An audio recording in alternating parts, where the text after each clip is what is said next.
Shalom saudara-saudara, pendengar Suluh Injil yang diberkati Tuhan. Pagi ini kita kembali berjumpa dalam Renungan Suluh Injil Selasa 11 Agustus 2026.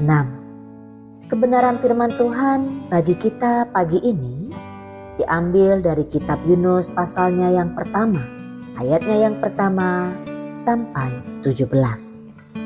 Demikian firman Tuhan. Tetapi Yunus bersiap untuk melarikan diri ke Tarsis, jauh dari hadapan Tuhan.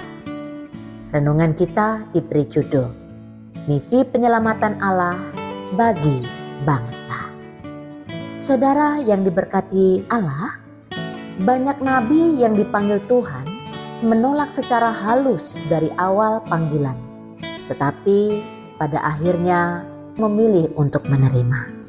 Namun Yunus adalah nabi yang paling berani menyatakan penolakan terhadap panggilan dan pengutusan Tuhan. Dari Yunus kita dapat belajar bahwa ternyata menolak panggilan dan lari dari hadapan Tuhan tidak akan membawa kita kemanapun. Sebab Tuhan itu ada di segala tempat, kemanapun kaki kita pergi menjauhi Dia. Seperti yang pemazmur katakan, kemanakah aku dapat pergi menjauhi rohmu? Mazmur 139 ayat yang ke-7. Saudara, Yunus anak Amitai diperkenalkan sebagai penerima pesan dari Allah. Dia juga adalah figur historis yang namanya disebutkan pada zaman pemerintahan Raja Yerobeam II pada kerajaan Israel abad yang ke-8. Yunus hidup dan melayani sebelum kerajaan Israel Utara jatuh ke tangan bangsa Asyur. Tapi kisah Yunus sama sekali tidak berkaitan dengan pelayanan di kerajaan Israel. Sebab Yunus diutus oleh Tuhan untuk memberitakan nubuat bagi bangsa lain di Niniwe.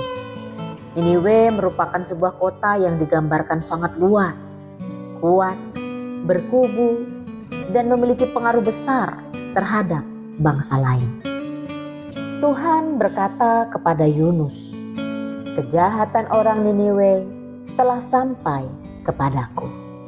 Dari sini kita belajar bahwa ternyata tindakan manusia itu diperhatikan oleh Tuhan, sehingga Tuhan tidak tahan melihat manusia hidup di dalam dosa.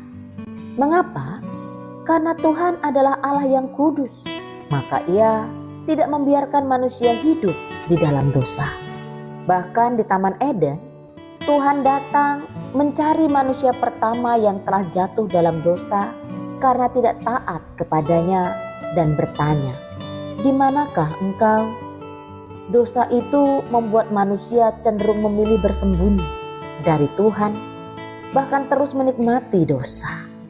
Maka misi Allah di Niniwe melalui pengutusan Yunus, Allah mau menyatakan siapa Tuhan. Dialah Allah yang mencari milik ciptaannya, dan dialah Allah yang tidak mau membiarkan manusia hidup menikmati dosa. Jika direnungkan, sebenarnya tugas perjalanan ke Niniwe mungkin tidak sulit, tetapi yang membuat Yunus memilih untuk lari dan menolak pergi ke Niniwe adalah isi berita nubuat yang harus disampaikan. Peran seorang nabi pembawa pesan Allah seringkali menjadi begitu berat karena harus menyampaikan kebenaran yang sulit diterima oleh orang-orang yang menikmati dosa. Menjauhi orang-orang jahat yang tidak mampu bertobat mungkin lebih baik daripada bersusah payah menolong mereka dan berakhir sia-sia. Namun tidak demikian dengan Tuhan kita. Tuhan Allah menyatakan kehendaknya untuk mencari manusia yang terhilang di dalam dosa.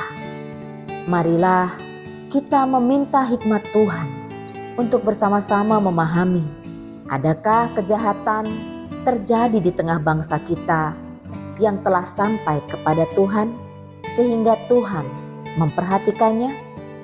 Amin. Tuhan memberkati saudara dan saya. Shalom.